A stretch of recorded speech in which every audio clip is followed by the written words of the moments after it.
What is your American dream? My American dream is basically, I don't want to be too wealthy, I don't really care. I just want to live an average life. I want to bring home some money to my parents because my parents are the ones who raised me. They gave me everything, they came from India here just so we could have a better life. So I just want them to have a good life and I want to be able to take care of them. America is a really diverse place, rich in culture, and I hope it stays the same forever. Live your life to the fullest and not having to worry about day-to-day problems that just keep on going on. I don't have an American dream, but I do have a dream for America. It's just for equality and everybody to be in peace and everybody to treat others as they want to be treated. My American dream is to become an NYPD and do well in future and make my parents proud. My dream is already here. We own hotels, we own restaurants, what else you need? I'm good, thank you God. I do have a dream, and that's the reason I left my family in India to get some good money so they can have a good life in India. I want my family to be here. I will live with them. Maybe God fulfill my dream or not, that I don't know, but I'm trying my best. Free, liberal society where everybody respects everybody and has a life together, right? Has a society together. That's what American dream is for me. Everybody live happily and culturally rich at the same time, exploring their dreams and getting them. Everyone has a right to the American dream. Groundhog Sam! Oh man, this really gets my fur all up in a knot. I call this rodent discrimination. This is not cool at all. I'm gonna talk to Brad about this. Oh, hello everybody. I hope you're all great today. I was doing pretty well myself until a few minutes ago when I read about this lady who got kicked off of Frontier Airlines because she had her emotional support squirrel with her. What in the heck is wrong with having an emotional support squirrel? Look at me. I'm an emotional support groundhog for everyone on the Brad Show Live team and the Spar and Bernstein firm. Does this mean that now next time Brad goes on vacation, I can't go with him if it's on an airplane? This is making me very distressed. I understand there was some issue with someone who tried to bring an emotional support peacock on a plane with them, and I get it. Peacocks are pretty large, and they do that whole thing with their feathers where they spread them out. But look at what size I am, and look, squirrels are even smaller. What the heck? We don't do anything. I would never eat wires on a plane. And everyone was so mean to the lady. Look at the video. They're actually applauding when she and her squirrel get kicked off.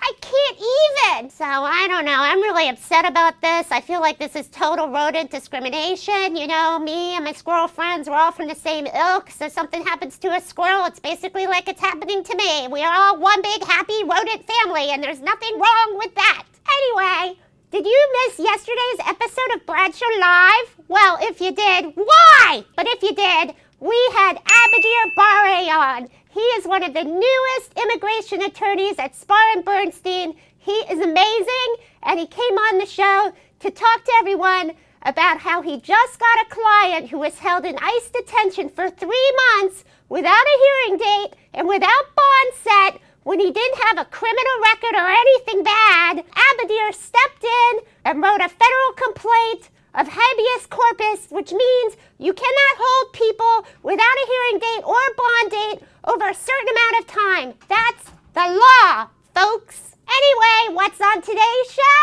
You'll just have to wait and see. Enjoy from your emotional support Groundhog Sam. Ha ha ha ha. All right, welcome everybody. It's Hump Day Wednesday, and Kim and I are sitting here very sedate, waiting for the groundhog to be over. We're enjoying watching him. Right. And we hear mass hysteria in our ear from the control room. And Kim and I are saying, boy, they're having more fun in the control room than we're having here. What the hell is that? What the hell's going on? I told Kim, I said, stop the show. I want to go to the control room and see what's going on. They're having a great time back there. We're about to crash We hear the mass control room. hysteria. They're hysterical laughing back there. And we're sitting here going, show's about to start.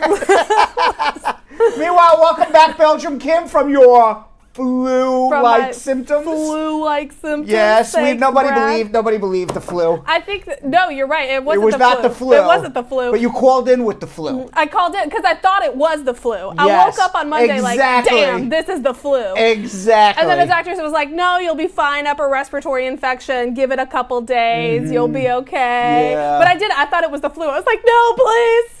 End it now. It's more like Kim woke up with a hangover Monday morning. She went to the doctor, and the doctor said, "No more margaritas for a day, and I think you'll be fine." I wish I'd been having that All much right, fun, I think that was Jonathan's issue on Monday. I was gonna say. Yes. Only one of us could be hungover at a time. That's a pact we make. From the BET. Meanwhile, every day we gain somebody. And we lose somebody. Yeah. Seems to be the way our show is running these days. Yeah. So we gained Belgium Kim back. Yep. We got Jenny back in the cubicle. Woo woo. But where's Yo-Yo? MIA. MIA. But I'm told Yo-Yo will be here tomorrow. We're like the human version of whack-a-mole. Right. And then on Friday, I won't be here, but you and Yo-Yo will be here. Oh, we will? Yes. Oh, that's good So to know. that's kind of how it works. Good programming, no? That's good programming, though, just letting you know. Thanks, Brad. And by the way, you know who is here. Let me tell you who's here. Who's here? Barbara Lord says, hello, everyone. Kennedy Roy says, hello, everyone. Marsha Whitaker says, hello, Brad Squad. Natalie Nichols. Carol Anderson, the Tiger. Burke Madera says, hello, Willie Williams. And, when I was on Monday, and I'll continue to say hello to everybody. I will get to everybody because we love the Brad Squad. When I was here on Monday by myself, yeah, it was a lot of pressure to say hello to everybody and do everything. There was like nobody here to talk to. And I went through the hellos very, very fast, I felt. I was gone for 2 weeks. And I went through the hellos very fast, and I should have really sat down and taken my time and taken a deep breath and said hello to everybody. I missed everybody for 2 weeks. I'm like, and whoever else I missed. And I went on to and I said, you know what, that wasn't nice. It was pressure. It was a lot of pressure. It was a lot of pressure. So I am going to individually say hello to everybody now. Every single human. Every single human being who watches our show. Welcome. Yesterday, it was 4,300 people watched our show.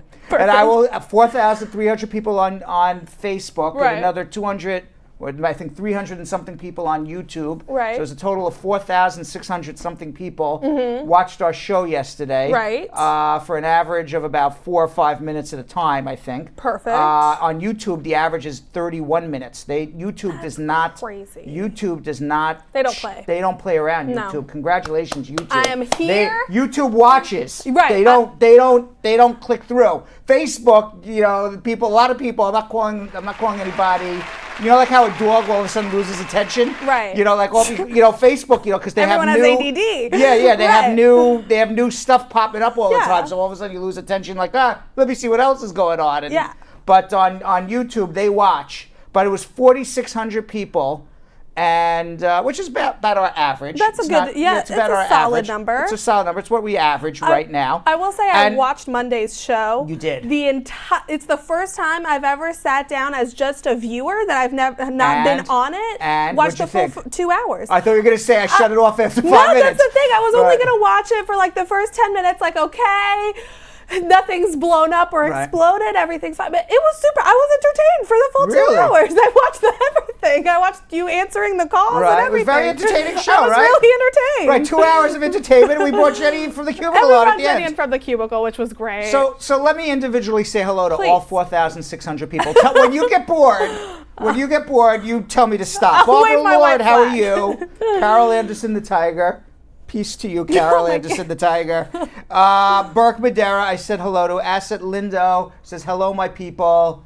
Asset, you are one of my people as well. Absolutely. Peace to you as well. Why do I feel like I'm like going to You're go a like guru. on a yoga retreat now? Namaste Carol, with you. Yes, namaste to you as well. Carol Aris Holt Burrell says, hey, squad. She was in, if on Monday you remember Carol and Lisa Bling Rose, I felt would be the two people who would most likely want to wear The $17 million diamond shoes. Oh. I could be wrong. I'm just doing it really based on their name more than anything else. Which is fair. I had a really good share game. I don't know their total style, you know. Now, Lisa Bling would definitely wear it. I would I say have that. met Lisa Bling in real She life, would wear and she it. would rock some solid gold shoes. I would say anybody who says, you know, my name's Bling in the middle of my name would be rocking $17 million shoes, right? You're gonna rock some expensive shoes. Denisha Castillo, hello. Leah Bouguet Anicio. Ooh, hello, Leah. She said she scheduled an appointment today, but no one called me. My apologies. I was not feeling well today. No. Okay, so I was supposed to actually do all the phone consultations today, and I left the office early. I went home. I slept it off. Hopefully, I will be in tomorrow. And Leah, my apologies. I promise you I will get to you tomorrow. Yes. Okay, I'm only one human being. You are. So I do most of the phone consultations. So I do not all of them. No. I don't do all of them, but I do most of them. So, you know, when they schedule it and then Brad's like, I'm about to die, that's unfortunately what happens sometimes. So we will get to you tomorrow, I promise. Sankey White says, blessings, evening, everyone. And she also has a... This is a thank you and a blessing, right? And a little prayer hand situation. Prayer hand. Sometimes I use it as a thank you. It is a thank you. But it's also a prayer hand. Thanks. And she also blew, I don't know who a kiss. Maybe me, maybe you, maybe Jeff Bosey, who followed along in the comments.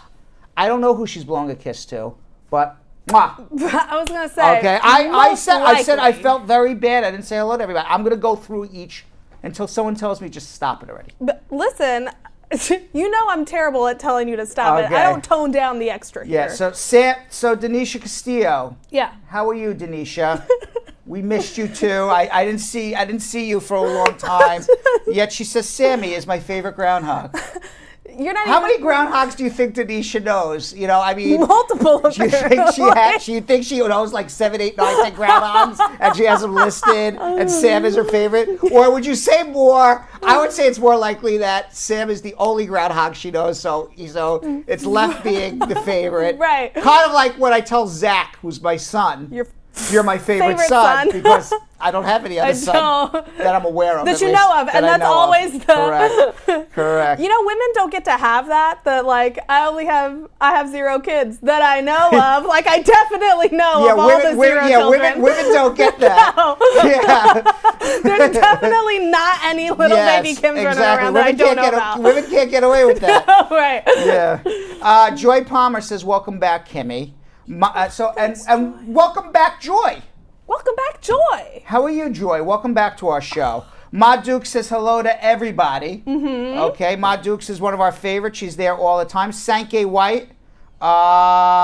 Sankey White says to Leah, you have to make a payment first. Maybe she did. I don't know, because we did have to cancel a lot of appointments today for me. So Brad, my if you're going to apologies. say hello to everyone, you can't be double helloing anyone. Sankey White has gotten 3 hellos. Well, I'm just going through it individually.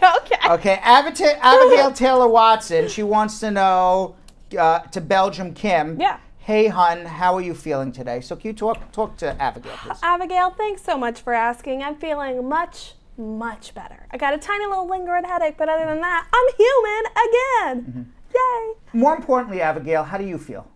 Are you feeling okay? Are you well? Yeah. Let's do a little quick, like, physical, mental, emotional health check-in. Yeah, Abigail, let us know. Let us know. Okay. Is there anything you need to get off your chest? Yes. Now's the time. Now's the time, in the right. comments. Wendy Brown says, hello, beautiful people. Ooh. Now, she could be referring to the entire Brad squad, right, who are beautiful people in and out. Yes. Or she could just be referring to us because she's watching us physically and saying we're 2 beautiful people. Can it be both? Because, I mean, watching us, I'm looking at us on the screen, and we are 2 beautiful people, Brad. I think we're 1 beautiful person. I don't know what I am, but I know, that's why I said 2. Yeah, but you are. Somebody said the other day when I brought Jenny from the cubicle onto the show, he says, I think it was a man, or I don't remember who it was. It was probably a man, I would guess, but I don't remember. I saw in the comments out of the corner of my eye, it says, Brad, you only hire beautiful people. It's not true. It is not true. I have hired some ugly people in the past. I won't mention their names. I was gonna say. Right, I won't call them out, but I have hired some ugly Here people. are all the ugly people that work here. Can you imagine I start going, all right, well, these are the ugly people, and all of a sudden everyone. And that's why Spar Bernstein wasn't open tomorrow. That is correct. But no. I do only hire. I do only hire beautiful people. I will say it's probably it's the biggest office I've ever been a part of, but it is by far the most attractive office. It is a very attractive. It's a very attractive office. I want you to know something. Tell me. Brett Kavanaugh would have a field day in this office. Yeah, all right, we got to keep that guy away from this office. Lucky for us, yes. or unlucky for us, he has a job for the rest of his life. Yes, exactly. So. Unlucky for us. Unlucky for us. Cordella Douglas says, "Hey Burke, Wendy, Sam, Brad, Kim, Jonathan, wherever you may be, Karen, Sankey." She's just saying hello to everybody. And I would be remiss if I didn't say, Cordella, hey, how are you? How's everything? By the way, she's down in Florida. She is. Oh, so yeah. we hope that she stays safe. Yes. I don't think she's in the Panhandle, if my recollection is correct. That's where the hurricane is going to hit. Yeah. I read today that the hurricane, at least offshore, was whatever the pressure. I don't know what they call it. It's not a millimeter. It's not a pound. Whatever they call the measurement for the pressure inside the hurricane. Oh, right. Reached 193 offshore before it hit. It's a Category 4 hurricane. They said the biggest hurricane ever measured in terms of pressure was 189.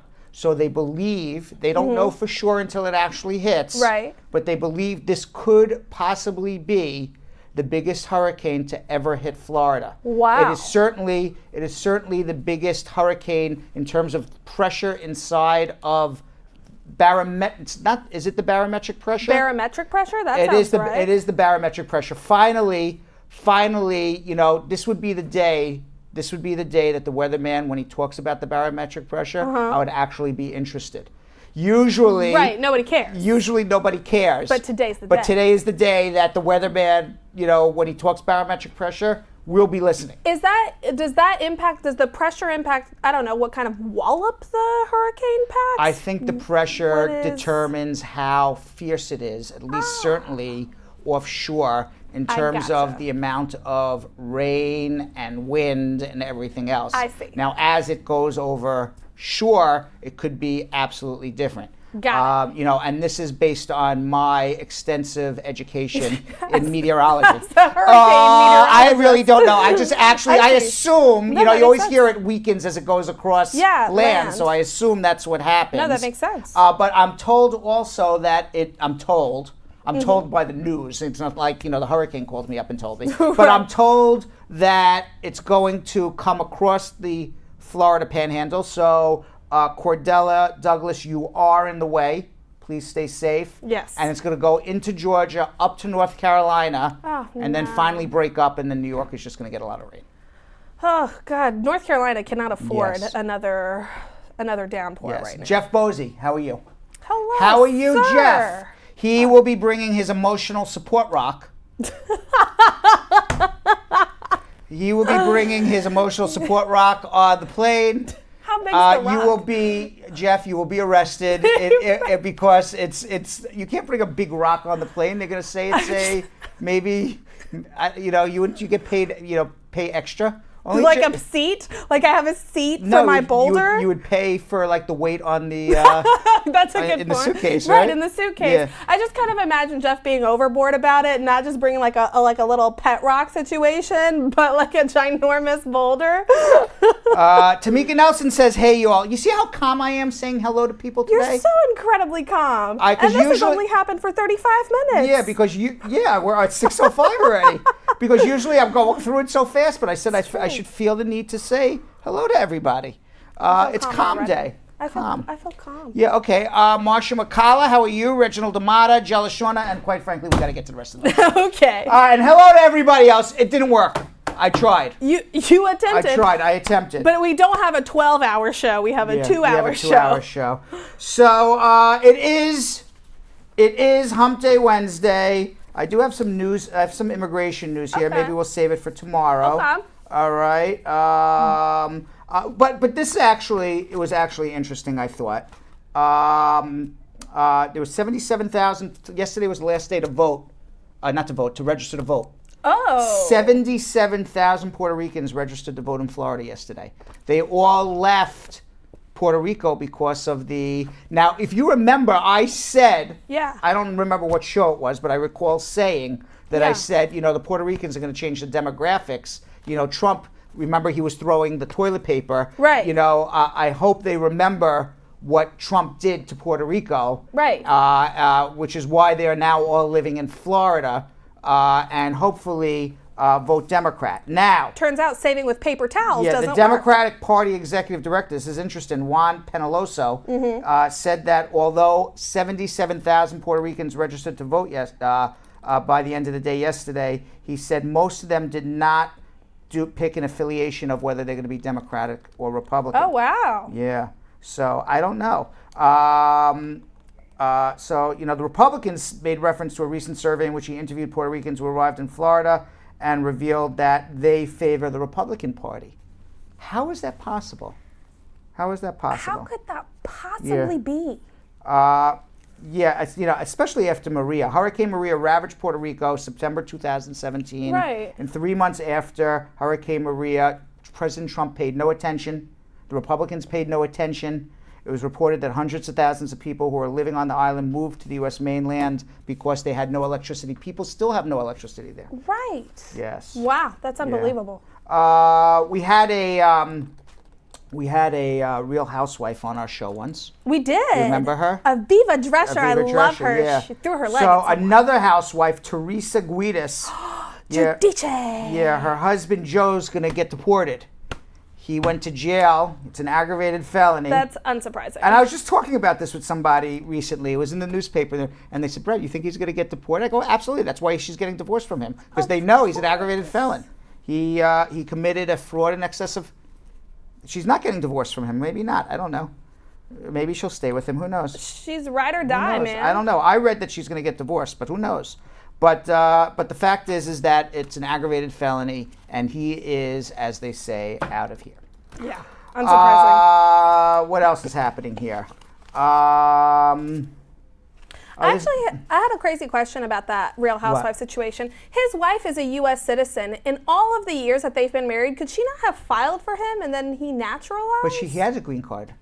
So in all the years they were married, he should have become a citizen before he was convicted of a crime. Correct. I see. Correct. Which was his mistake. Naturalize while you can. Here, the only reason I'm saying here, I have one more thing here. The McDonald's gave the pranksters. There were these two Asian guys, and they wanted to see some diversity on McDonald's posters, so they put some I guess Asian photos. Is that what they did? On oh my God, it's of them. themselves on the French fries and on the posters at McDonald's, and I guess it got a big deal, and they went on to Ellen, and Ellen said that McDonald's was giving them each a check for $25,000 for publicizing McDonald's, and diversity at McDonald's. And it kind of, reminded me of Bradshaw Live. You know, we never gave out $25,000, but we have given out a $10 gift certificate to Dunkin' Donuts. McDonald's. Right. Where's Dunkin' Donuts giving us our at Starbucks, right? Where, Starbucks, Dunkin' Donuts, and McDonald's. Yeah. We should be receiving our check for $75,000 any day. Exactly. Where's ours? Do you know that the face of the McDonald's person, when I went and asked for 19 $8 gift cards, it looked like I had just asked her to show me the cows that they make the beef from. She was like, what are you doing? I was like... So anyway, these two Asian guys, they became social media sensation. That's amazing. After he shared the poster of McDonald's on social media, and actually the McDonald's did not even take it down. Good for them. Yeah. So the money is part of the upcoming McDonald's campaign, in which both the guys' names are Maravilla and Toledo will be featured. McDonald's loves customers like you. They're committed to diversity and want to represent all their customers. What about, that's what Ellen DeGeneres says, what about Dunkin' Donuts?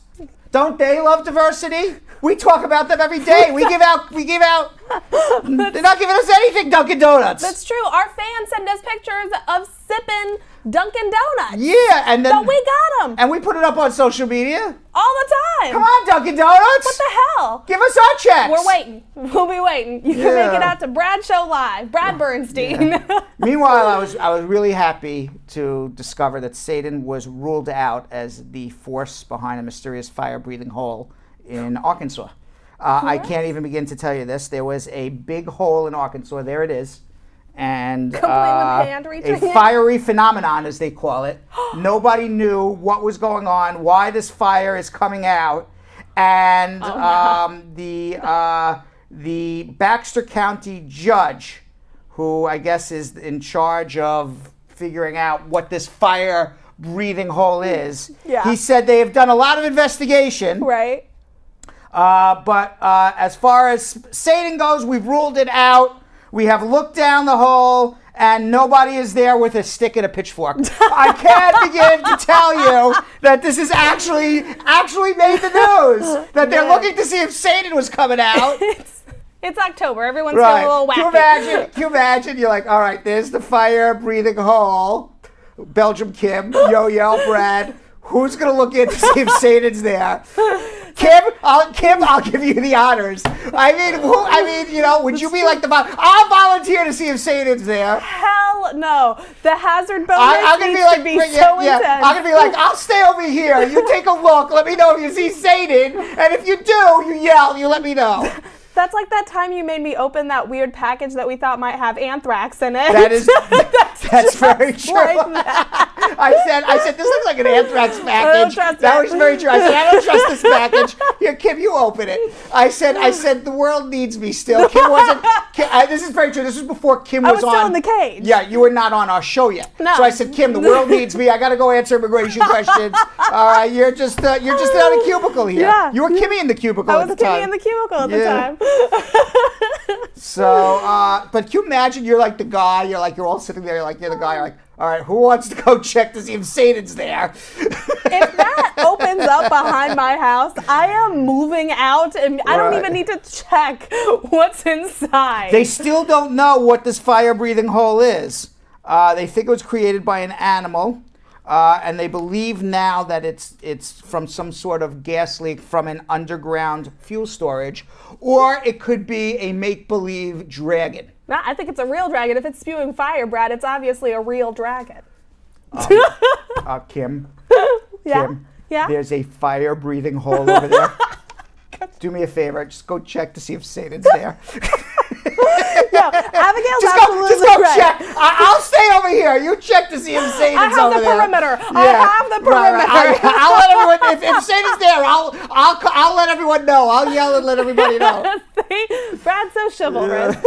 Abigail's absolutely right. She just said Kim is the guinea pig of the Brad company.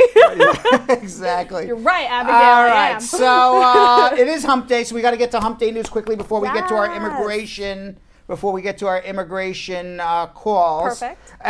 In Hump Day news, I don't know if I was excited to hear this. I was actually quite disturbed. Disturbed to hear You're not easily that disturbed. finally, I don't know why this is a finally. I don't know. I don't think it should have ever happened personally.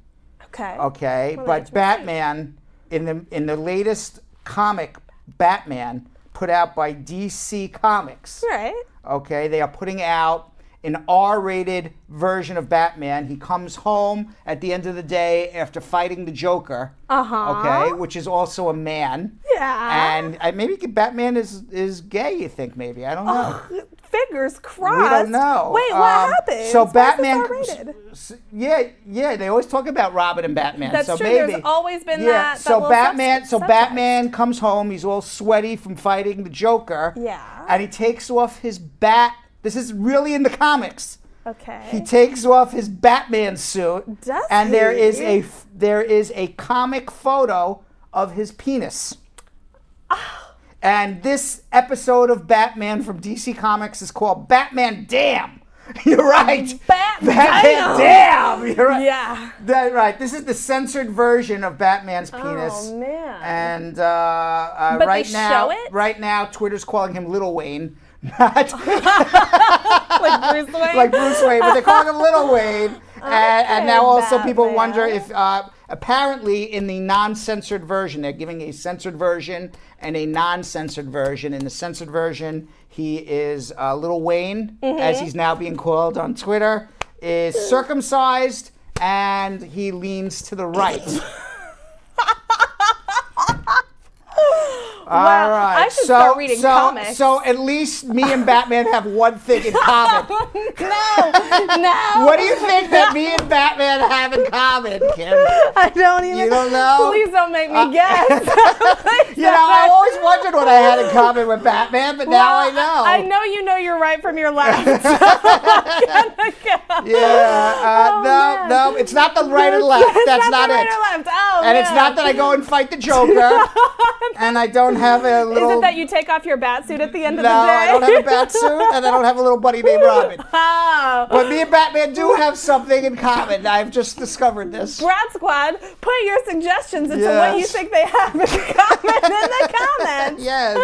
Wow. Oh my God. Wow, that is absolutely fantastic. Yeah. I think I just became a comic book nerd. Is what that story gosh. just read. Hi, Batman. Meanwhile, in Brazil. Yeah. Okay. All right, here's maybe something for a share game, Kim. Oh, Jesus. All right, there was a curvaceous Brazilian candidate who was running for, what was she running? What was she running for? She was running to be the, Candidata a deputado distrital? What is she running for?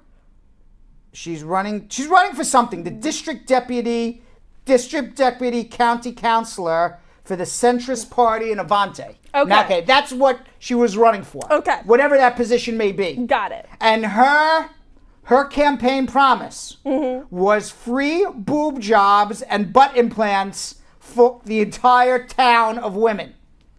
Okay. Yeah, she was a rapper. The 32-year-old blonde rap artist stands in October 7th elections as the district deputy, campaigning under her name. Brazilian funk master MC Bandida, Valeria Santana, claimed free cosmetic surgery will be successful, helping to boost the low self-esteem of scores of female voters who deserve to have big boobs, big butts, and feel empowered with better bodies. She did not get many votes. She only garnered 120 votes. Okay. Apparently, the free. Now, I bet you Donald Trump would love that. That's something. I was gonna say that's something he probably that would feels love. more like a man campaign than a woman campaign. That seems something that he would love. Just because if that's really what it's going to take to make us feel better about ourselves, you're going about it the wrong way. I don't think any of our Brad Squad needs any cosmetic surgery. I think they are beautiful as they are, so I would never offer it. And by the way, interesting fun fact about Brazil: everybody has to vote. If you don't vote, it's a crime. And you have to pay a fine, and then eventually you get your passport taken away. It's like that in Belgium too, actually. Yeah. Oh, really? Yeah, we get fined if we don't vote. I still get a ballot every year, and if I don't send it in, I get fined. Oh, interesting. I was wondering why Yo-Yo was going to Texas today. And why is that? I don't know if this is why he was going, but there is a kink doll brothel that is opening up in Houston, Texas. Apparently now they have these robot dolls, and we've talked about them in the past. But now some guy came up with the idea of doing a robot doll brothel, because these robot dolls cost about $4,000. So maybe you don't have $4,000 to go out and throw on a doll, and then you don't like the doll. Right. Maybe you like to spice it up. Right. So you can go just like a regular brothel and go rent the sex doll, the sex robot for an hour. It's $80 to hang out. You get a little room. Apparently, you get room, lube, and clean sheets for 1 hour with the sex doll. There is not enough rubbing alcohol and hand sanitizer in the world. How do they clean these dolls? That's what I'm saying. There's not How do enough they clean in the these world. dolls? Who is in charge? Actually, I want to take that back. I was going to make a joke, but even Yo-Yo would not be going. Yeah, no, I take that back. Even Yo-Yo's not there. Even Yo-Yo would no. But Yo-Yo would go to take a picture and possibly point and laugh a Correct. little bit. Yes. Just a little. Correct. If we Correct. send him on assignment, he'd Correct. do it. Now, apparently, Houston doesn't like this, and they are trying to pass a law, the Houston City Council, to make having sex with an anthropomorphic device illegal. That would probably be unconstitutional.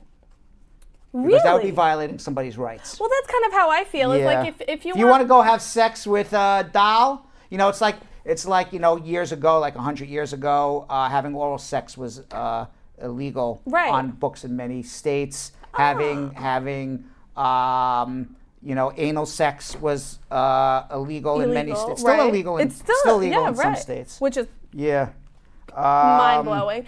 I don't. Yeah, there's no way that you can regulate. Like, you can't tell someone don't have sex with an inanimate object. I mean, American Pie is an entire movie, an entire franchise. Kim, there is a hole of fire over there. Just go and check to see if Satan is there, please, for me. I think that's going to be There's a hole of fire over there. Go check if Satan. Let me know what's going on. I'm good. I'm solid. All right.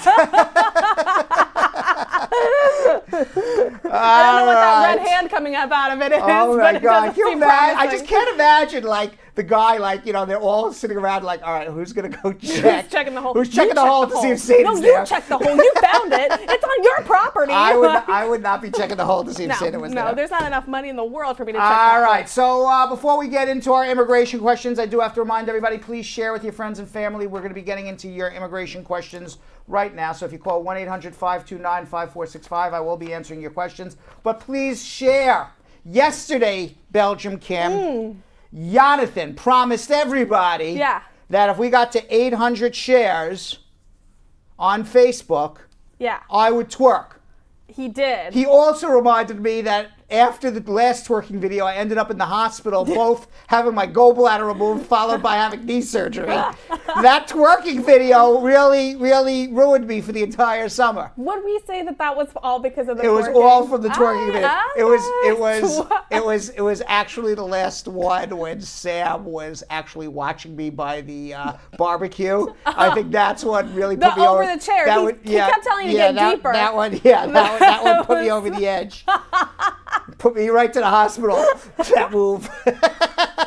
Imagine somebody does a dance move and ends up in the hospital. That was me. I'm certain it has happened before, and it will probably happen again. Yeah. So where are we at with sharing today? What are we going to do for a share game? Well, I had a great idea for a share game on Monday, actually. What? I think that if we get to 800 shares, we buy Kim the $17 million gold shoes. I think that's a great game. I don't know how that inspires others. I don't know how we're going to do that. I don't know, Brad.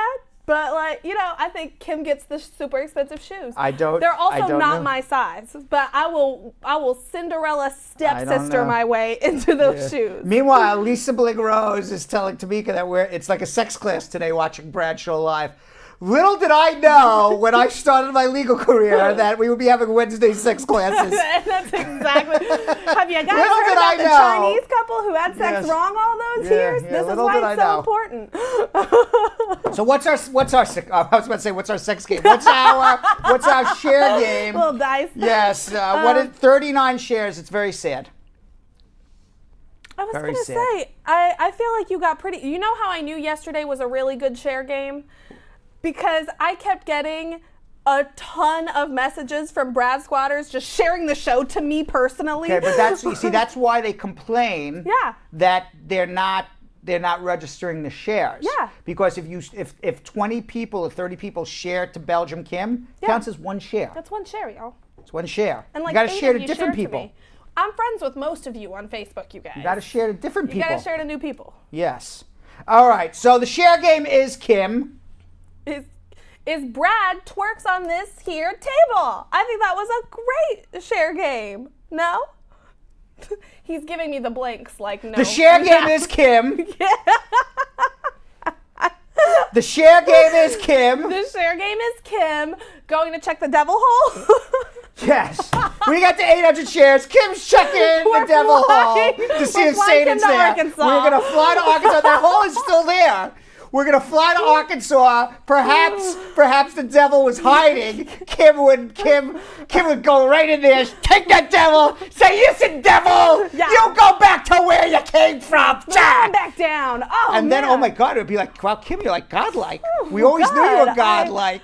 It's true, and now we finally have the answer. I think this is a great share game. Prove that Kim is a deity of some sort. All right, we get to 800 shares. Kim goes and checks the devil hole in Arkansas to see if the devil is there. All right? We will, I swear to God, what we will do is, this is what we will do. I will pay to send Kim on a flight to go to the devil hole. Yeah. I won't ask you to go look, but you can go interview people in the town around the devil hole and see what's going on. All right, you can come back and report. Of all the things we could have made a really good field piece out of, we chose devil hole. Yes, Kim goes to the devil hole. 800 shares. 800 shares. Nobody's going to share. They don't want you to go to the devil hole. You know what? I'm kind of on board with them on this one for the very first time ever. All right, Kim goes to the devil hole. We'll make it 500 shares. You're going to make it 500 shares? 61 shares, and Kim goes... 500 shares, Kim goes to the devil hole. We're just trying to send Kim to Arkansas at this point. And we'll send her to investigate. I'm going to put my investigative journalism chops to the test. Yes.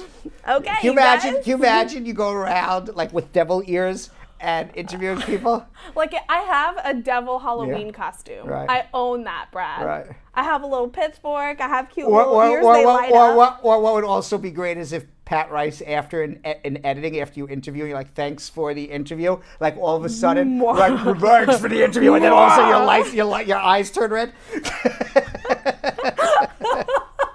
Apparently, Pat Rice is a magician too.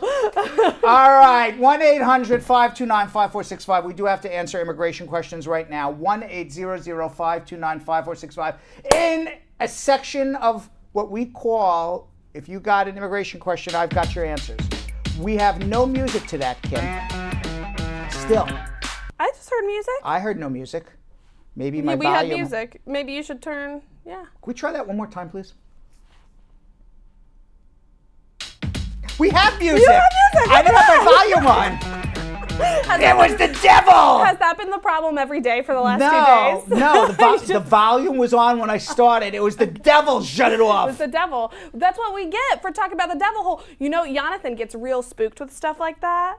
If we send him to the devil hole, he should come with me and I'll send him down there. Can you imagine if you go to the devil hole and you peek in and then you see like, "It's me, it's Donald Trump. I'm here." That's actually super likely. That's actually. How funny would that be? He goes, "I'm here." Oh my God, that's a really scary thought. Yeah. That's scarier All than the right, actual devil. 1-800-529-5465. In a section that we call, if you got immigration questions, we got answers, call right now, 1-800-529-5465. You know who we have not, I was about to say, we have not seen, and there he went right by. And you know, that's actually like the 4th or 5th or 6th time he's gone by. I've noticed him. I have not seen Dwayne "The Rock" Johnson in a while. You missed him. Yeah. And he's your doppelganger. Yes, he is my doppelganger. You want to know something really funny? Yeah. I was just talking to someone who looks kind of like you, and he said he looks like Dwayne "The Rock" Johnson. Really? He said that he himself, and I was just like, that's crazy. Someone who looks kind of similar to you also looks like Dwayne "The Rock" Johnson. Why don't you put up, Yeah. let's see a second. Can we put up the picture of me looking, at something, from my Instagram account? Oh, yeah. Okay. When I'm looking the other way. Okay. And then let's get Dwayne "The Rock" Johnson up and just see if there's any resemblance a whatsoever. Quick little side-by-side. A quick side-by-side. I feel like if you do a side-by-side, that's not fair, Brad. I don't know if they can do that as quickly as I'm asking them to do it. I was going to say, I think on the fly, that's a little bit... Let's see how good they are. There I am. Okay, there you are. There I am. Oh, nope. Go back to the first one, right? Okay, just that one. That's a solid Dwayne "The Rock" Johnson. Okay, now let's put up Dwayne "The Rock" Johnson. See what he looks like. Let's see what he looks like. I was going to say, are Do we have Dwayne "The Rock" Johnson? I was going to say that would be... There he is. Right there he is. They said we have no still of Dwayne "The Rock" Johnson. I was going to say, that would have been a crazy thing that they can just pull out. Like, yeah, we have... What, do you think I look like David Hasselhoff at all? Well, because Jilly loves David Hasselhoff. she loves him. I bet you she has a still of him. You put up a still of David Hasselhoff, Jilly. Watch all of a sudden 7 pictures of David Hasselhoff come up. Watch. I guarantee you she has David Hasselhoff, right? She's like, does she? She's like, I do, but I'm not gonna put it up. I'm not gonna show it to you. I'm not gonna show you. That's what she's saying in my ear. That's exactly what it is. Like, Right. I'm not gonna let you win this. Yeah, but she's got David Hasselhoff. Yeah, but Dwayne "The Rock" Johnson, my idol. No. I thought she just had David Hasselhoff like printed out and taped on her laptop screen. Yeah. Like on the side. I didn't realize she would have him just ready to air. No, she has him ready to air. By the way, Lisa Bligaro says she thinks the devil's afraid of Trump, which is why he ain't popping his head out. I agree. That's a great point. I agree. All right, 1-800-529-5465. Last time, let's go through the little thing you got answers. I got immigration questions, and we're going to get to that right now. One, you got immigration answers. No. The little card. Right. There we go. Round 3. Getting answers. Call with your immigration questions. Round 3. All right, we're going to go to Marie in Atlanta, Georgia. Marie. It's only 6:30. Hello. We're 30 minutes late. I apologize. How are you? Hello. I'm fine. I'm married to a U.S. citizen, right? Right. But prior to getting married to my spouse, I had gotten a ban from the U.S. for 5 years, and I've only served 2 years out of my 5 years so far. Why were you banned? Now you got stopped at the airport. You had a fake document or something? Yes. All right. So you're banned for life. Where are you right now? For 5 years. Where are you now? For 5 years. Where are you now? In the U.S. Okay. You got problems, Marie. Hold on right now, and I'm going to tell you what your problems are. Okay? Number 1, you're banned for life. You got deported at the airport. You can't even apply for a green card for at least 5 years, and then you would need to do a waiver at that point. Now, you're back in the U.S. I don't know how you got here, but let me tell you what you are under the law. A criminal. It is a crime, like robbing a bank, to be in the United States after previously being ordered deported without permission by the Immigration Service. If the Immigration Service finds you or knows who you are, so I'm going to actually drop your call right now. If the Immigration Service finds you or knows who you are, they're going to prosecute you criminally. So if soon as you file any papers with immigration, you've now admitted to a crime, and they are going to prosecute you, and you will go to jail. And the only thing that we as lawyers can do to argue is sympathy. Don't put her in jail for too long. Which we're pretty good at. Right. But it's a crime. The worst thing in the world to have done in 2018, with Donald Trump as president, is to enter the United States on a fake document, get deported, and then re-enter again and make it. Yeah. That is a crime. So when we say, when they say, people here illegally, and I say I hate that word illegally, because you're not here illegally, you're here undocumented. That woman who called is actually illegal. Yeah. That's a crime. Okay, so she doesn't want to be here. She doesn't want to show she's here. All right. Let's go to Pablo in Chicago. Hello? How are you? Hey, how are you guys? How you doing? Yo-Yo and Kim? How you guys doing, Chicago? Well, Yo-Yo's not here today, but I'll pass on your regards. I'm doing fair. I don't feel well, actually, but I'm putting on a smile. Okay. Kim is getting over the flu Yep. or some upper respiratory infection Situation. But we're here to help. What's going on? Good. Thank you. I have 2 questions. Yes. My brother got married. Everything was fine. After 2 years, he got the, how you call the 2 years green card? Yeah, the conditional green card. Condition. They sent the paper in March to remove the condition, and everything was fine. They didn't even call them for interview. He got approved. He got the 10 years green card. And for some reason, they went to Las Vegas, whatever my brother did. She got upset. They divorced a couple months later. So what happened next, my brother went to do citizenship, and they told him, one lawyer told him not to do it because it's misrepresentation. And second, tell him, you know what, not in these days, maybe one day. What happened when they sent paper in March, okay, we together, we send you a paper and they receive the green card.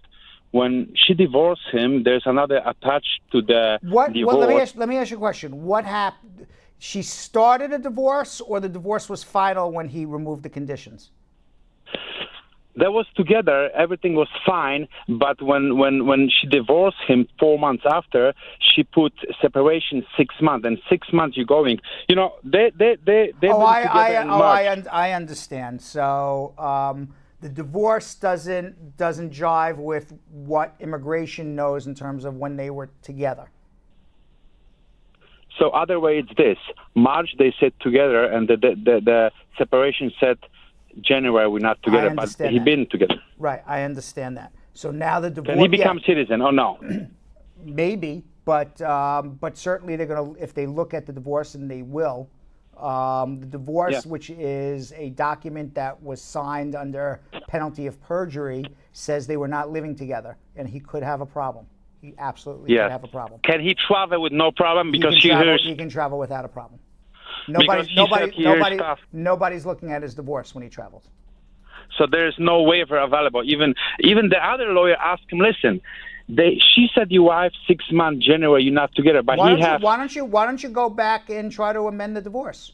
That's what I would do. To do what? Amend the divorce. What that means? Reopen the divorce and go and tell a judge, I have a problem with this divorce. What's in here is not true, and it's causing me a huge legal problem. And did he need the wife for that? Did he need the wife for that? He's got to serve the wife. That's what I would do. Go speak to a family lawyer. But there's no, you don't know. I'm telling you exactly what to do. Yeah. Okay? The divorce is wrong. The divorce says they weren't living together when they were. So now he can't file his citizenship because something in a divorce decree would indicate that he made a misrepresentation. And so, so I'm saying if a divorce is not true, you go and make a motion and you say, Judge, what's in here is not true and it's causing me a huge legal problem, and I want to amend my divorce. That's what you do. I will let him know. He's going to listen to the show. But the travel they're not detained people. They're not going to find out when he travel. What's the problem? He said he's worried that they're going to find out when he leave the country, come back. No. They're not going to. No. They're going to welcome him back. Okay. All right? All right. Thank you. You're welcome. All right. Let's go to Tony in Miami. Tony. Yeah, how you doing, Mr. Brad? How are you? How you doing?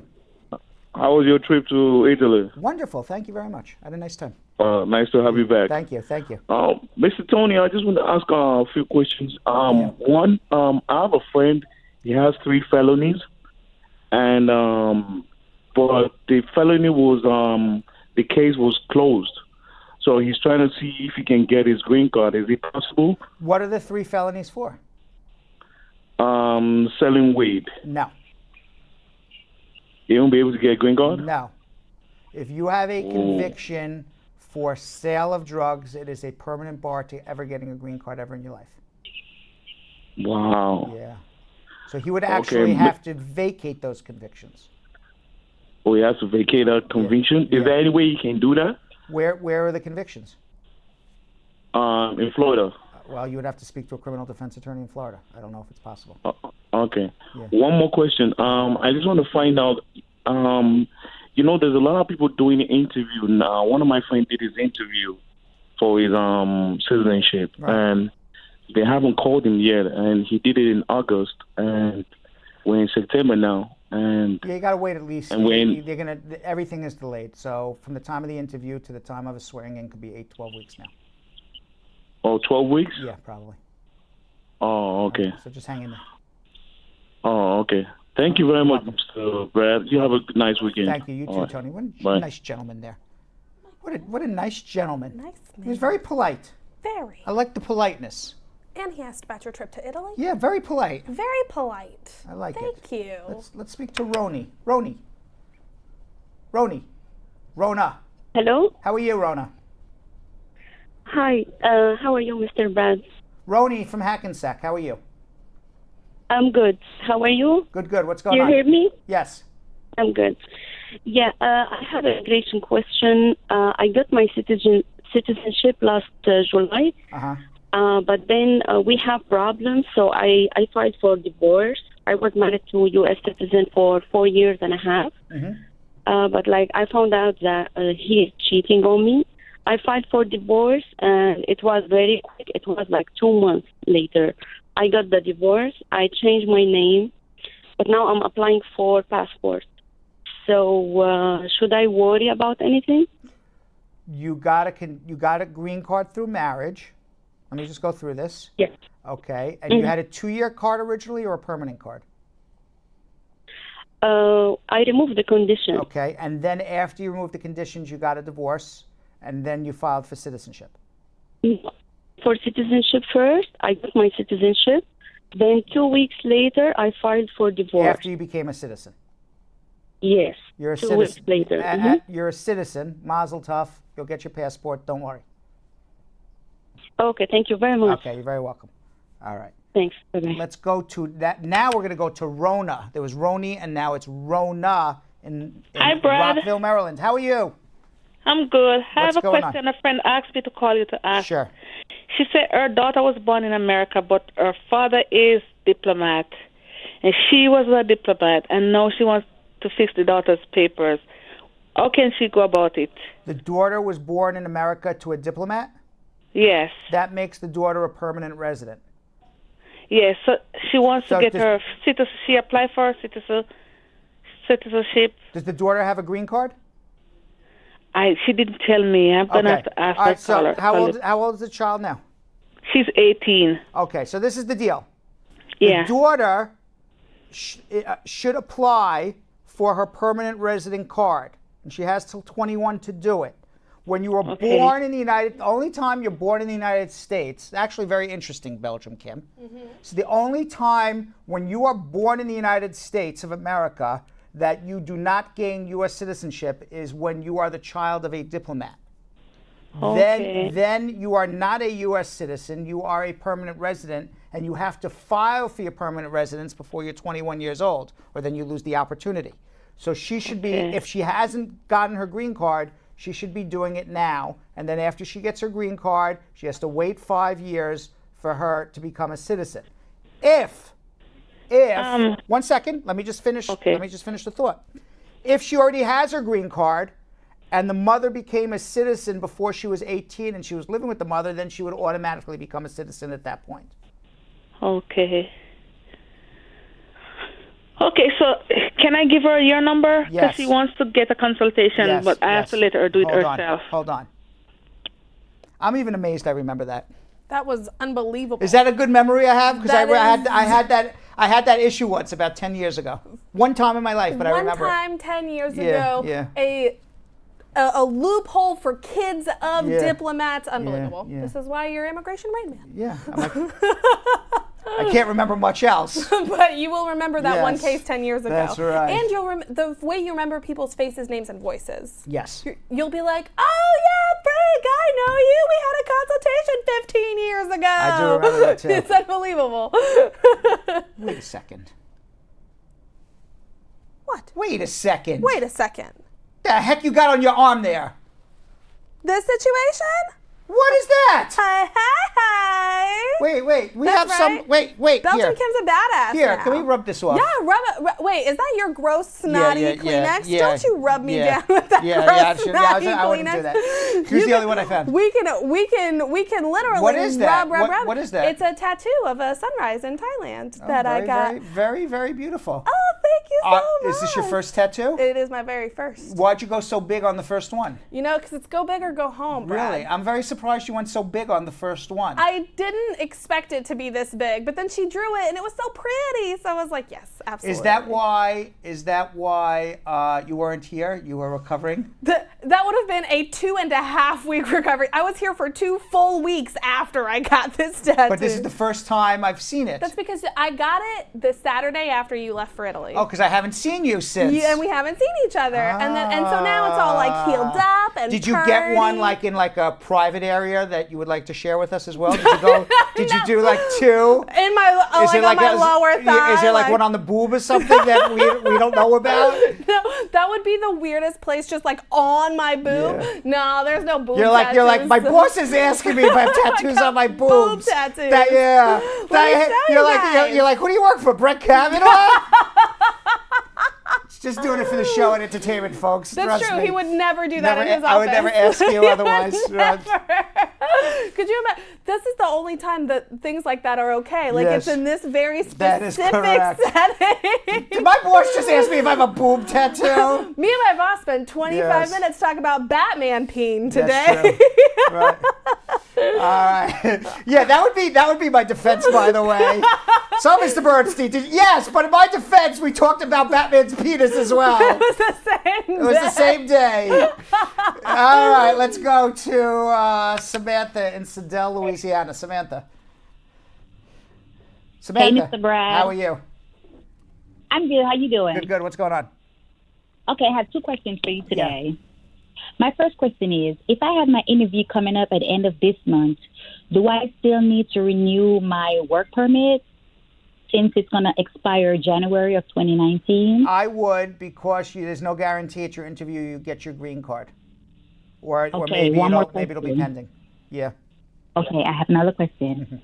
If a person has their 10-year green card and it's expired, can they still be my sponsor? Yes.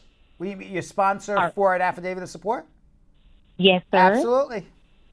So I'll submit the expired card as is with no issues? Yep. Alrighty, thank you so much for your time. You're welcome. Okay. Let's go to Gabriel in Jonesboro, North Carolina. Gabriel. Okay, I have a friend of mine that got a 5-year ban on a B1 visa. Uh-huh. She got married to a U.S. citizen after the ban. Right. And was brought back to the U.S. by the spouse. But the spouse physically abused and emotionally abused the young lady. And is there any way to get the green card without him? Yes, that would be a VAWA application. And as a matter of fact, if you committed a fraud to come to the United States as a result of the abuse by the spouse, you can get a waiver for that. So the answer is yes, we can help. Hold on one second. Let's go to Carlene in the Bronx. Carlene. Hi. Hi, Carlene. Good evening, Brad. Good evening. How are you? I'm good. What's going on? I got a question for a relative. He even parole for attempted murder. He got 4 years. And he was living in the United States for nearly 30 years. Do you think it's possible he could get a green card? No. He's here now, or he's in deportation? What's his deal? No deportation is on him.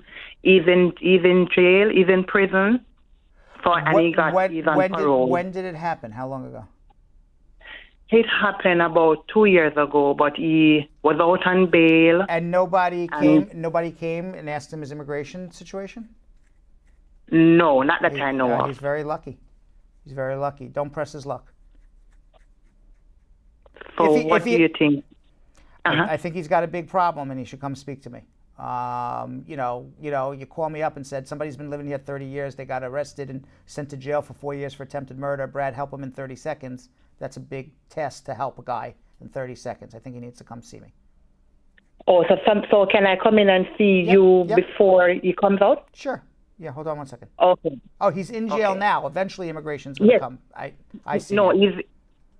Say again? He's in detention now. He's in jail now. Yeah, he's in jail now for the 4 years. Right. So eventually immigration's going to catch up to him. All right, hold on. Yeah, come in and see me. Hold on. All right, let's go to Natasha in Wilkes-Barre, Pennsylvania. Hello? Natasha. Hi, Brad. How Good are you? evening. I'm good. I did my biometrics in June, and I haven't received my work permit as yet. So I was wondering to know how long more do I have to wait. Did you get a letter back from immigration saying that you were missing documents, or everything was okay? No, I haven't received any letter. When did you file your paperwork? I filed my paperwork in May? March or April. Actually, I'm one of your clients. Okay. All right. Oh, so we're working on your case? Yes. Okay. All right. It takes about 5 months. So I was just counting in my head when 5 months would be. So if it was April, it should be coming any day. So hold on one second. Because Okay. I did it like the 4th of. All right. The 4th. It does take okay. It does take a long time. Hold on one second. All right. I have another question, Brad. What? Hello? What? Okay. I live in Pennsylvania with my husband, and my kids live in Queens. They're living with my aunt. Right. So I was wondering to know if we're gonna have like 2 separate interviews. Your husband does not live with you? Yes. Me and my husband lives in Pennsylvania, and my kids live. Yes. I understand. No, you'll all get one interview. You should all get one interview. One interview. Yes. And can you tell me like when we would be scheduled for interview? It's taking 12 to 28 months right now. So that can be like sometime, let's say next summer. It could be next summer or the following year. They're taking a very long time. Welcome to Donald Trump. So by that time, I'll be way over my 2 years because we have already celebrated our first wedding. That is correct. It's the benefit of taking so long. You have to go through this once. So in that case, I'll go straight to my 10 years. Correct. Instead of Correct. Okay. All right. Okay. All right. So, all right. But if you didn't get your work permit by the end of the month, give me a call. But you don't have to call on the air. Okay. I will. All right. Thank you. You're welcome. Let's go to Elaine in Brooklyn. Elaine. Hi, Brad. How you doing? Good. I have a question. 2 questions at least. I'm going to be real quick. Okay. My daughter, her husband want to file for her, but she applied in Jamaica for a visa like 3 months ago actually, and she put that she was separated because he was in jail, right? But now they rekindle and he wants to file. Since that she put that they were separated, would that be a problem, or should she wait? She put on what that she was separated? On the visa application. They denied her anyways.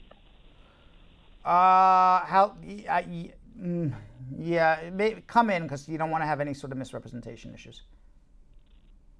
Okay.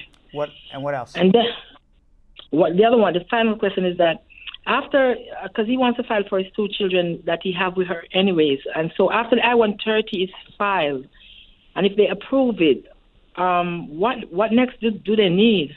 Would they need? Affidavits of support. That's it? Yeah. Okay, so the father was in jail for distribution of marijuana. That doesn't matter Would because that he's the affect citizen. No, he's a citizen. That doesn't matter. It wouldn't affect the children, right? No, not at all. Okay, all right, I'll see you. All right, Okay. thank you. Thank you. All right. So Kimmy Kim. Yes. It is almost 7 o'clock. It sure is. Which means only one thing. What is that? We're 30 minutes late for social media check-in.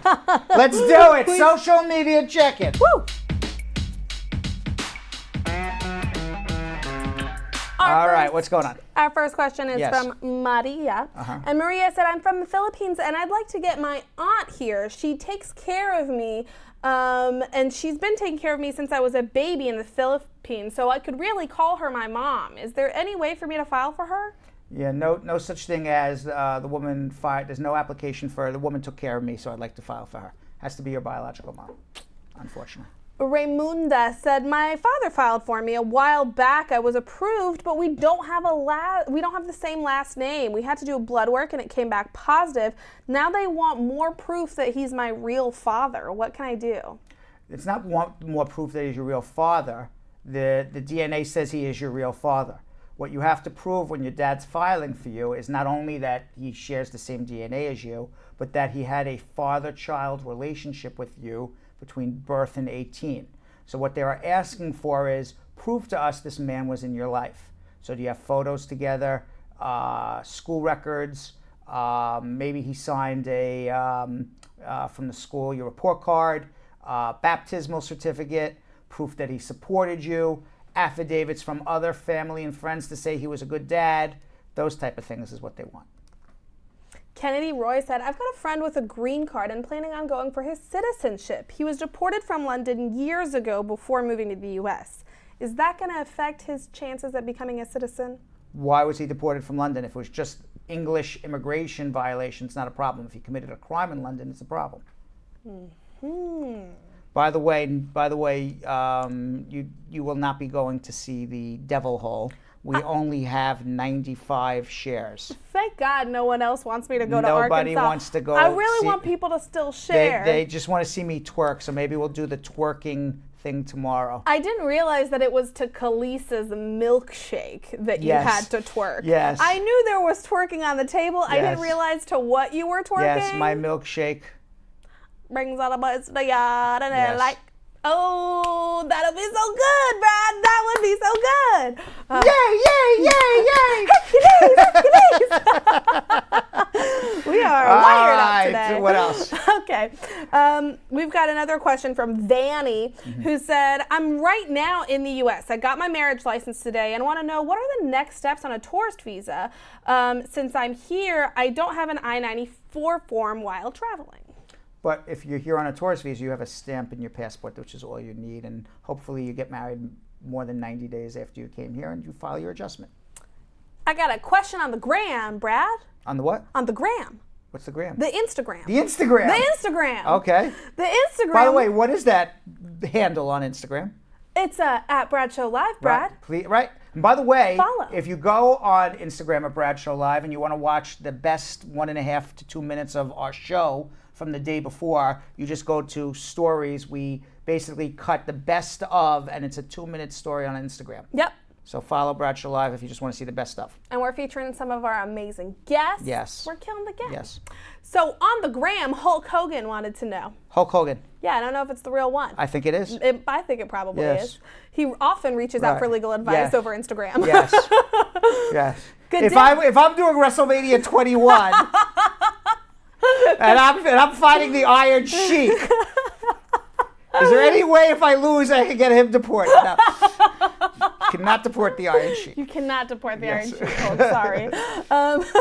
We would be representing the Iron Sheik in this one. Yes. Good day, Brad. I'm a U.S. citizen and my girlfriend is here on vacation. And I'd like to file for her. How long should we wait before we get married? 90 days. Hey. 90 days. Not day 89, you Nope. guys. Don't 90 do days. it. D Fang wants to know, if filing the N400 based on marriage, do you need to list the last 5 years of residency and travel? The online system is not accepting just 3 years of information. The system wants 5. Well, then give 5. But you should only have to do 3. But give 5. Yeah. Probably an error on the software. Kind of like give the system what it wants kind Correct. of situation. Correct. Give the sex robots what they need. No sex robots. Sex robots. Okay, gotcha. None. I was getting mixed up. None. Maybe that's why it's taking so long None. in immigration these days. None. Wade said, I'm a U.S. citizen. I filed for my kids aged 17 and 9. Both were given IR2 visas and was administered by me in the U.S. What documents do I need to get them both their U.S. passports? Proof that they live with you, that they have a green card, and you're a citizen under the age of 18. Sandra said, how far are they away from the F4 category, sister filing for a sister? My priority date is November 25th. Of what year? You know, it doesn't say. Well, that would be the most important thing. I hope to God it's not last year. Yeah, You got June some waiting. 1st, 2005 they're up to. 2005. Okay. We have Retta who said, can a pretrial diversion affect my I-485 application? It can affect it in terms of good moral character, but it's not an inadmissible offense. D. Fang has another question. Can someone apply for citizenship with an expired green card, or should they go ahead and renew it first? You can apply with an expired green card by all means, but if you need to travel, you need to prove it, you're a lawful resident for work, you're going to need a green card as well. But if you don't need it for any reason, I fooled the cameraman. Hey! I took a pause there like they thought I was done. Nope, that was just a breath. It was just a breath. But if you don't need it for any reason, then you don't need to spend the money to renew it. Ronnie said, I got divorced after my citizenship, and now I'm applying for my U.S. passport with my maiden name. But it got late. It's late somehow. Should Ronnie be worried? Why is Ronnie worried? I was thinking about the last question still and laughing in my head. I apologize. I had a momentary lapse if I wasn't paying attention. And I saw the look on your face like, I'm going to read this again. You're going to have to read it again. I'm going to read this one again.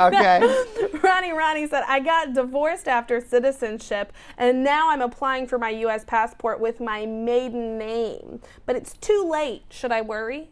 No. Why worry? Right? Why worry? You're a citizen. It's okay if it's Yeah. The worst they'll say is give us your divorce decree. Okay. They may return the passport application and say submit your divorce decree. Prove this is your name now. Okay. The Jacobs said. The Jacobs, both of them. All of them. Yes. They're twins. They're twins. That's adorable. I don't know if they That are. would be so weird though, because I mean, when you're thinking like the family Yes. name, you're thinking like a. I just think they're twins. Do you think they're twins? I I don't like know it. The if I don't Jacobs know. twins want Yes, to the know. Jacobs twins. That would be much better. Yes. The Yes. Jacobs twins want to know. Oh no, it's not twins. It just says I. Because he's estranged from his brother. Oh man, Yes, what a deep story Yes. the Jacobs have. I could go on and on and on what about a that. drama. Yes, what it's a lot of happened to drama. make them so estranged? They were fighting over a woman. Oh, typical. A woman. Yes. Oh, you guys, Yeah, no bond is greater than family. Her name was Kim. Oh, typical. Messy Kim. Yeah, from Belgium. Whoa. Different Brad. Okay, one. different Kim. Get different. Yes, I was gonna say, yes. don't be airing my dirty laundry Yes, like right, that, yes, Brad. I only split them up that one time. Yes. Her name was Bim. She was from a country that rhymes with Belgium. Yes. Bim from Belgium. Bill from Belgium says.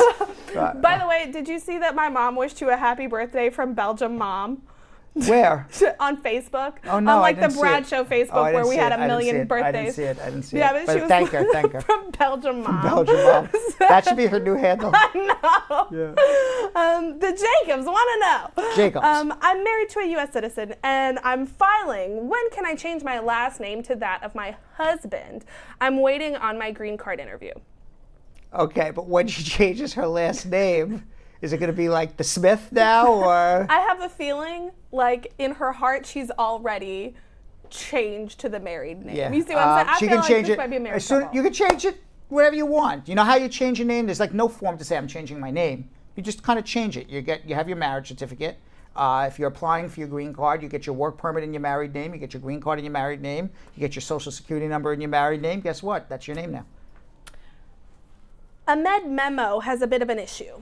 Uh-huh. I just had my resident green card for 10 years. My question is, ICE had my passport since I was in deportation, and I was in court, and I got termination of deportation last year.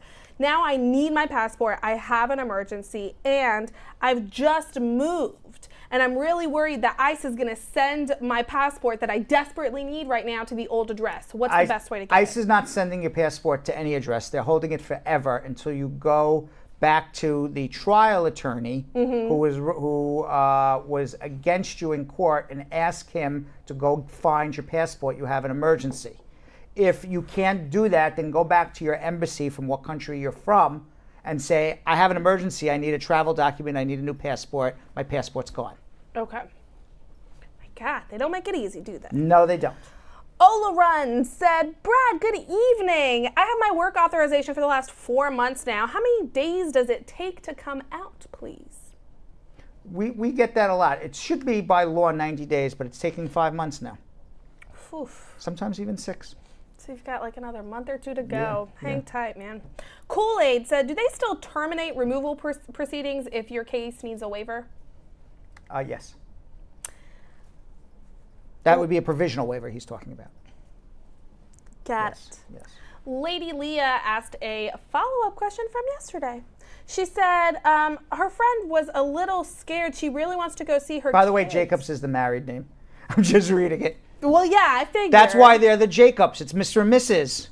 Oh, is that I got it all wrong. Oh, we had a whole a story for the twins. No, don't. And by the way, Jacobs, don't listen to the county officer. Listen to Brad. Listen to Brad. Listen to Brad. Brad's going to have slightly more immigration knowledge than the county officer. Correct. That's a guarantee. Right. All right. So we've got a question from Lady Leah, who said... Right. And it will not match your passport when filing, but you're going to submit your marriage certificate and... And that'll match. Duh. Yeah. She married a Mr. Jacobs. Yes, correct. Obviously. Lady Leah on YouTube said, I'm following up for a question that I asked for my friend yesterday. She's a little scared. She really wants to go see her 3 kids as she's been away for the last 3 years. And she just got her EAD and her I-512 advanced parole. But she wants to know if she has to travel on an emergency document, as she fears she might not be allowed back into the U.S., as the USCIS website says there's no guarantee of re-entry at any port. The advanced parole is fine. And yes, the website says no guarantee, but they still have to follow the law. So unless you're inadmissible, they will let you back in. Doris said, I'm a green card holder, and 3 years ago my husband filed for me. In June of 2017, all I got from them was that they received my application and needs my man badly. What can I do? Pray that they will approve it soon.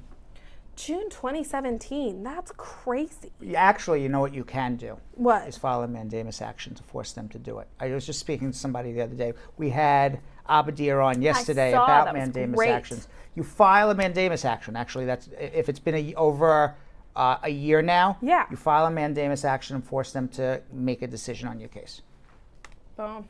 Boom. Mandamus, Doris, mandamus. All right, 2 more questions. We got to move on to our next segment after this. Ooh. I'm told not to call them blocks anymore. That's true. You're using the TV lingo. Yes. You're letting them peer behind the curtain. Correct. Brad. No more peering. No more peering. That curtain's closed. That's right. That seems unlikely. Isaka said, hey, I came in 2011 with an F1 visa. I went to school for 4 months, but then I dropped out. In 2014, I got voluntary departure, hired a new lawyer, got me a work permit for a year, and then was ordered deported again. I then hired a 3rd lawyer since I've been fighting my case from court to court. I got denied before immigration judges, then immigration board. The last one was at the 4th Circuit Court in Virginia. What should I do? I have 2 U.S. citizen kids. I work, I pay taxes, I need to be here. Sounds like you lost all the way up in federal court. So unless there's some sort of constitutional issue that I don't know about, short of maybe perhaps doing a joint motion with a trial attorney and basing it on humanitarian reasons, you may have to go home, apply for a provisional waiver, apply for another waiver back home, and come back. I hope that's not the case. I mean, you're coming to me after you've been through 3 attorneys, been deported, appealed the deportation into the Circuit Court of Federal Appeals, and lost all along. At some point, that's tough. I don't know. I got to go review the documents, but the file and everything. But at one point, an L is you're an at L. the end. You're at the end. Damn. You don't. It's like saying, Brad, let's talk soccer. All right. I'm losing the game, 7-0. Right. There's 6 seconds to go. How do I win? Brad, can you come and help me win, please? I got to score 7 goals in 6 seconds. And the answer is Brad's a soccer whiz. And quite frankly, I just had my knee replaced. I didn't have my knee replaced, but I just had knee surgery. Knee surgery. Yeah. But you have no gallbladder, which makes you slightly more aerodynamic. Correct. So maybe you're fast. That's right. Who knows? 7 goals. They don't call it gallbladder for nothing. Goal! Right? All right, let's go. Last question. Yes, last question. Before we get to our next portion. Yes. Susan said, somebody's office, I'm not going to name a name, we don't like saying names. Groundhog Sam, by the way, wants you to go to the Devil Hole. Groundhog Sam? I thought we were friends. You helped me fold T-shirts that one time. Groundhog Sam wants to know if the world's coming to an end too. Everybody should want to know if the world's coming to an end. Well, I mean, that's the thing. It's like, don't you want my investigative journalist abilities on the case, you guys? Can you imagine you're like, we have you live via Skype, and you're like, Brad, it's real! The devil! Only kidding. We can have somebody like rain it. Like, there can be dead fish that wash up everywhere. We can go real apocalypse. We can release a bunch of locusts around me. It's real. Only kidding. Oh my God. All right, last one. So last one. Susan said, I went to another attorney's office and was able to get info, and they're saying that they are rescheduling a new interview for me. I'm thinking I need to go to this Stokes interview with Brad. What's your suggestion, Brad? Sounds like they don't believe it's a real marriage, and although I can't guarantee you I will go with you on a Stokes interview, you should certainly come in to have a consultation with us. If you live with your spouse, many people who live with their spouse fail the test. Certainly if you don't live with your spouse, you're going to fail. But even people who live together fail. And if you don't believe me that people in real relationships fail, go speak to Tamika. Not that she took us Stokes, but we did it here on our show. And she failed. And we've people done it on with the a bunch of couples. People on the street. They are struggling. So anyway, Belgium Kim, you may remember I spoke with a deported former U.S. Marine, Marco Chavez. Yes. And he was deported. He actively served in U.S. military, and then he was deported for an aggravated felony. And then with the help of Deported Veterans House, was able to apply for his U.S. citizenship after he was ordered deported. In 2002, after being charged with... In 2002. He was deported. She told me to smile and go. Just smile and go. You're smiling, but you're not going now. Oh, you want me to go too? You're stuck in the smile. So let me start this again, Kim. He did do the first thing. Yes. So let's do this again. You may remember I spoke with deported former U.S. Marine Marco Chavez back in early January. Yeah. 2 weeks after he was allowed to re-enter the United States after 15 years, he was ordered deported, but he came back as a U.S. citizen. So I just spoke to Marco again recently as a follow-up to see how he's readjusting to life back here in America and how he's reuniting with his family after being apart for 15 years. Let's watch. In 2002, after being charged with an aggravated felony, former U.S. Marine Marco Chavez was deported for life. That's right, life. Back to Mexico, never to come back to America again. Now, this is a U.S. Marine, and he was deported back to Mexico, to a country he never lived in since he was a baby, since he was an infant. California Governor Jerry Brown pardoned him for his aggravated felony, and an immigration judge ruled that he would be allowed to re-enter the United States. Marco had been living in Mexico for 15 years when he returned to the United States a few days before Christmas 2017. We had talked with Marco back on Brad Show Live 2 weeks after he returned home to America, and he was living with his parents in California, getting his bearings. Since then, Marco attended Trump's State of the Union address in January 2018 and has started to get back on his feet and readjust. He joins us today to tell us about his adjustment back to life in America and how it has been to reunite with his ex-wife, Jackie, their 3 sons, and 2 grandchildren. Welcome, Marco, and thank you for coming on Brad Show Live. I really appreciate it. Thank you for having me on. So, when we last talked, you just came back to the United States of America. Life was still a little crazy. You were still adjusting. How has it been since? It's now 10 months.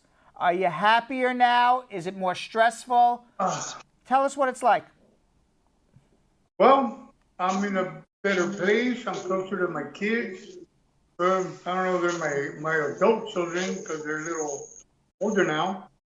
I'm here in Iowa, closer to my ex-wife, my grandkids. I get to see them like more often than I used to. And I get to, spend some time with my sons. But when you got deported, how old were your children? They were 6, 5, and 2. All right, so you missed their whole childhood. You were out of the country for 15 years. What were the first few sentences you said? What was the conversation like to see a child you hadn't seen for so long? Well, the first thing I thought was, wow, you guys are big. They're bigger than me. They're taller than me, huskier than me, and very healthy. And I was happy about that. We didn't conversate too much because to them, I was like a stranger. I embraced them. I grabbed them and give them their hugs. But them, as teenagers, they're like, okay, you're just this man that just came back. Right. Are they mad at you? I don't know if they were mad. They just didn't know me. And the thing is, I'm here, and all I'm showing them is positive things. Positive thing. I'm working, taking care of things, looking out for them, offering them stuff. I'm here for them, whatever they need. Was it hard to find work? It was hard because I didn't have the documentation and the experiences here. Nobody really wanted to know what I was doing in Mexico. They wanted experience here. The good thing is that in California, I did work. I started work in January through a brother-in-law. I worked with the company he was working in, and that helped out a bit. Are you happier here in America or in Mexico? Oh, I'm happier here, definitely. So by far, I'm very relaxed. I'm comfortable. My wife and sons live down the street. I can go see them whenever I want. They can come here. And do you see them a lot? I sure do. I spend a lot of time at that house. Do you feel now you've gotten to know your children more? You're trying to make up for lost time, obviously. Do you feel that you're still a stranger to them, or they're a stranger to you, or you feel more like a father again?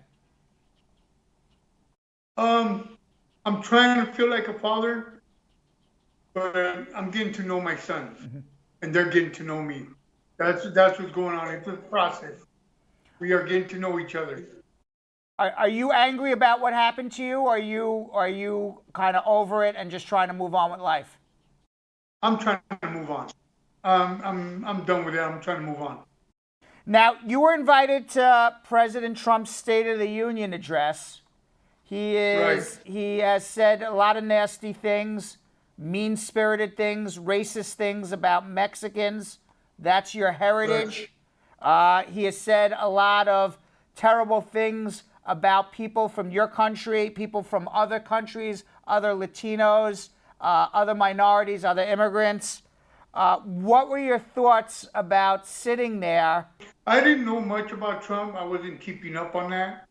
He wasn't saying none of those things when they were working on his properties, right? He had nothing but, people from other countries working on his properties and doing work for him. And he wasn't talking like that then. It sounds like some confusion in his brain somewhere. Now, you got divorced in 2007 with Jackie, who's now your ex-wife, who you live down the street from. Why did you got divorced while you were in Mexico and you had been deported? Right. Was that the only reason, or there was other issues as well? I never signed off on the divorce. I never knew about the divorce. It's something she did, so I really don't know what happened there. You originally were in California when you first came back, and you were living with your parents in California. And now your ex-wife, Jackie, your kids, they're all in Iowa. At what point after you came back to America did you say, I am going to reunite with my family? That's always been on my mind. Even when I was in Mexico. Save up some money, move to Iowa, closer to my sons. You had a tough time, and you're adjusting, and you're getting to know your sons again and your children again, and you purposely moved down the street from them. How's your relationship with Jackie?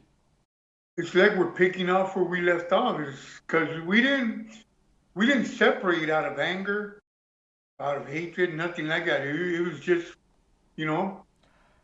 circumstances. How come you never asked the children to come visit you in Mexico, or your wife to come visit you in Mexico? Was that ever a discussion? I lost touch. I was having a bad time in Mexico. I had a real bad time, no money. I tried to keep in contact with them for a while, but after a while, it was either that or eat.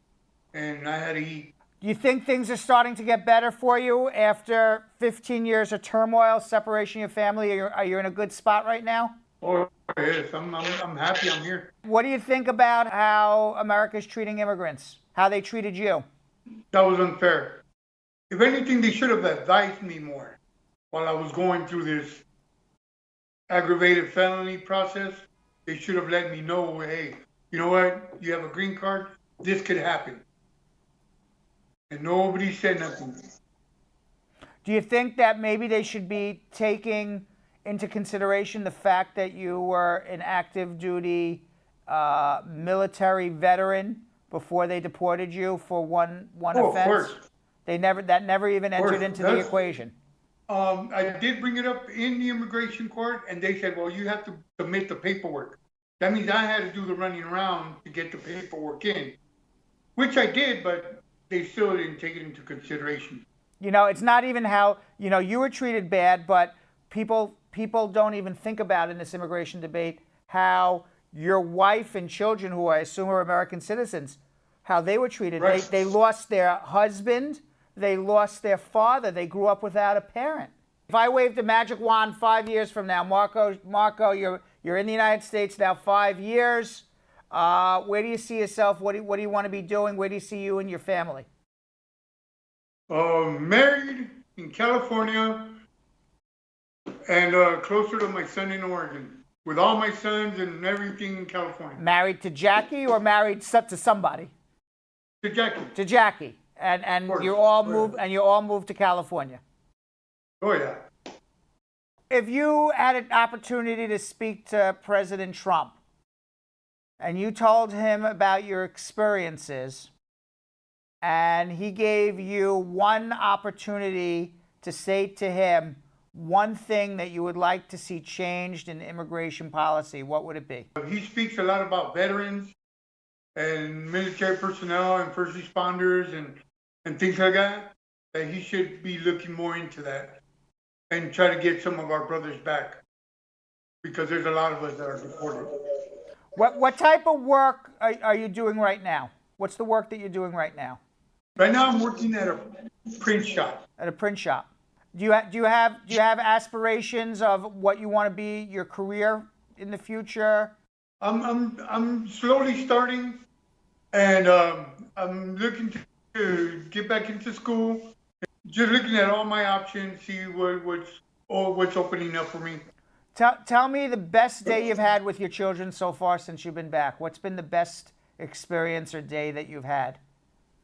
The drive back from California, because I had two of my sons with me. Oh, so you really got time to spend with them. Oh yeah, they went to California. They spent a month there with me, and I convinced them to drive back with me, and Wow. we did. And we had a good time. That's amazing. That's amazing. Something you never thought was ever going to happen in your life. Right, I thought I was going to drive back by myself. What about your grandchildren? You have grandchildren now too. Oh, they're one is 2, and the other one is 1. And you get on the floor with them, you play with them. You never thought you'd have a chance to do that, huh? Oh, they come over. One of my grandsons comes over because he lives here about an hour away. And the one from Oregon, he comes over like once a month, and we spend a lot of time with him too. It's amazing. It's amazing. You live down the street from your family, and you're really starting to, make up for lost time. It's really a great story.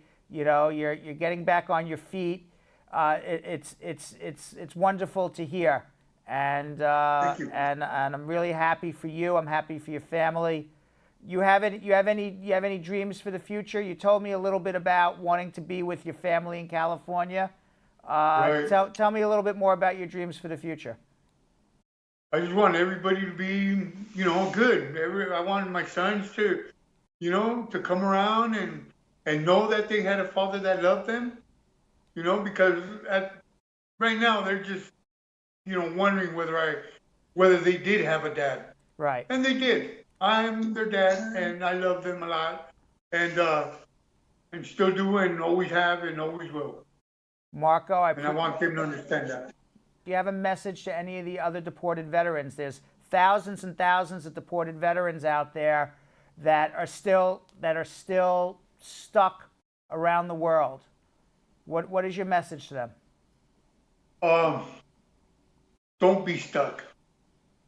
If there's opportunities, if there's people helping veterans, go inform yourself. Go and talk to people.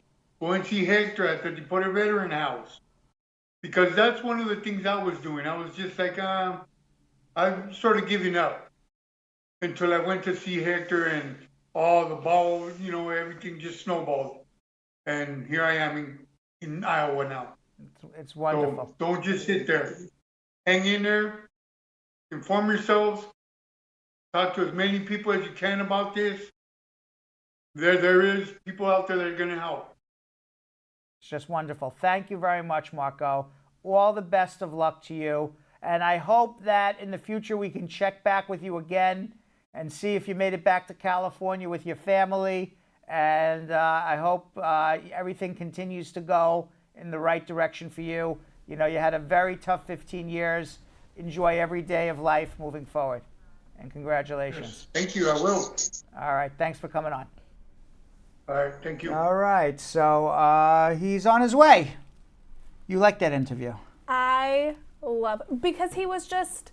We talked to him as soon as he got back, right? And he was a little bit more like, you could tell that he hadn't really processed what was happening. He was still kind of getting his bearings. Yeah, he was a little shell shocked. Yeah, and now, oh my God, Brad, that part where he was just like, I want my kids to know they have a dad. I'm their dad, and I'm here for them. And it gets me. It's really emotional. It was very, very nice. I'm so happy for him. I'm so happy. All right, Belgium Kim.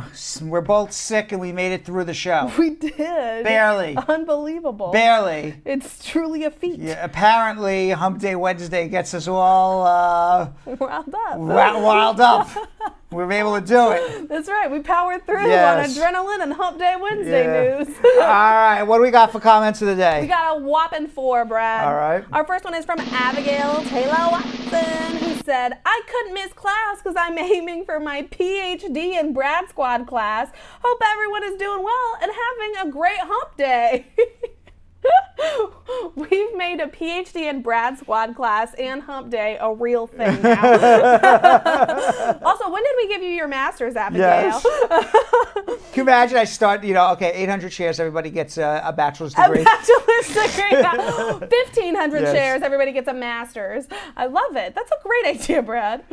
Tamika said, he's going to dance to my milkshake brings a lot of girls to the yard, Kim. That's what Brad's going to do for the share game. Woohoo! Woohoo! Indeed. I wholeheartedly agree. Tomorrow that's going to need to happen, Brad. We're going to need to resurrect that because me and Yo-Yo can peer pressure you into doing that. Peer pressure. You're making me shy. That is the first time. You're making me very shy now. This is the first time Brad Bernstein has ever been described very as shy. Yes. Santosh. Yeah. Says, Brad, I intuitively feel like you're an awesome person. Of course, a great lawyer too, from what I read here. I am a great person. Thanks, Santosh. I really am a great person. He is a great person. Aren't I? I think so. Yeah. I mean, it doesn't really work if you're like, I'm a good person, am I? You know what I mean? But I will voluntarily say, you're a great person. I voluntarily say that all the time. All the time. I really think I'm a good person. You're I could be wrong. No, I co-sign. But I think I am. I co-sign. Yeah, thank you. I co-sign. I got a job. And right, I put you on TV every day. And you put me on TV. I think you're a great person. Yes, okay. And then finally, we've got Asset Lindo, who said, addiction isn't normally good.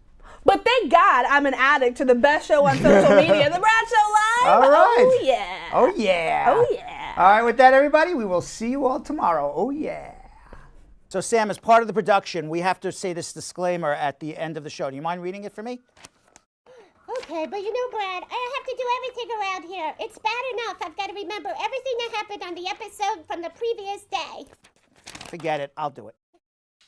The proceeding was information only and not specific legal advice. Consult an attorney about your individual situation. Prior successful results do not guarantee a similar outcome in the future. To make an appointment with the Spar and Bernstein law firm located at 225 Broadway in New York City, call 1-800-529-5465. That's 1-800-529-5465. Easy to remember, 1-800-LAW-LINK. That's 1-800-LAWLINK.